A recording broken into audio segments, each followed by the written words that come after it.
ঘুম থেকে উঠেই দেখি মোবাইলে এক অদ্ভুত মেসেজ এসেছে। অভিনন্দন, বাংলাদেশের সেরা সুন্দরী মেয়ের সাথে ডেট করার সুযোগ পেয়েছেন। চলে আসুন আজ বিকেল 3টায় চন্দ্রিমা উদ্যানে। রবি এর সৌজন্যে এই ডেট করার সুযোগ জিতেছেন আপনি। কর্তৃপক্ষ থেকে আপনাকে অভিনন্দন। আমি কবে কি করেছি যার জন্য এই ডেটের সুযোগ এসেছে তা ঠিক বুঝতে পারছি না। বোঝার জন্য ওই নাম্বারে কল করলাম, কিন্তু বন্ধ দেখাচ্ছে। তবে মেসেজটি দেখে বুকের মধ্যে কেমন চিনচিন করছে। ইচ্ছে করছে একবার ঘুরে আসি। বিছানায় উঠে বসলাম।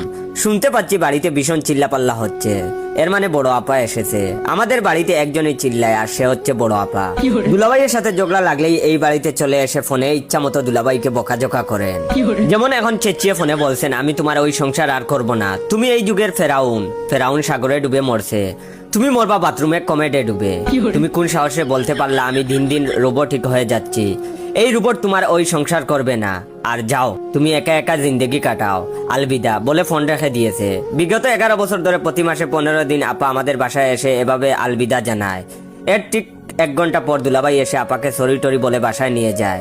কাজেই আপাদের এই বিষয়ে আমাদের বাসায় কেউই নাক গলায় না। আমি ঘর থেকে বেরিয়ে ড্রয়িং রুমে এসেছি। ড্রয়িং রুম পেরিয়ে বাথরুম। আমাকে জলদি ফ্রেশ হয়ে বের হতে হবে। দেখতে হবে যার সাথে ডেট করব মেয়েটি কতখানি সুন্দরী। হাতে সময় খুব কম, কাজেই আপার সাথে কথা বলে সময় নষ্ট করতে চাচ্ছি না। তাই আমি আপাকে না দেখার বান করে লুঙ্গি গামছা নিয়ে বাথরুমে যেতেই আপা বললেন, দাঁড়া, তোর দুলাভাইকে ফোন দে, ফোন দিয়ে বল আমাকে নিয়ে যেতে।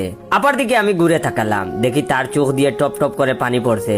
আমি তখন বললাম, ফোন দিতে হবে না, 40 মিনিটের মধ্যেই চলে আসবে, তুমি নাস্তা করো, আমার একটু তাড়া আছে। আপা তখন বলল, যদি না আসে, বলেই হাউমাউ করে কাঁদতে শুরু করলো। কাঁদতে কাঁদতে বলল, আমি ছাড়া ওর কোনো গতি নেই, আমি না থাকলে কে ওর লুঙ্গি ঠিক করে দিবে। বেচারা রাতে শুলে সকালে ঘুম থেকে উঠে দেখে তার লুঙ্গি উঠে আছে মাথায়। আমি না থাকলে ওর ইজ্জতও থাকবে না, ওকে ফোন দে, বল আসতে। সাবানার মতো এই ডায়লগটা আর শুনতে ইচ্ছে করলো না আমার। কান চেপে সোজা বাথরুমে ঢুকে গেলাম। পাক্কা 30 মিনিট ধরে গোসল করে বেরিয়ে দেখি দুলাভাই চলে এসেছে।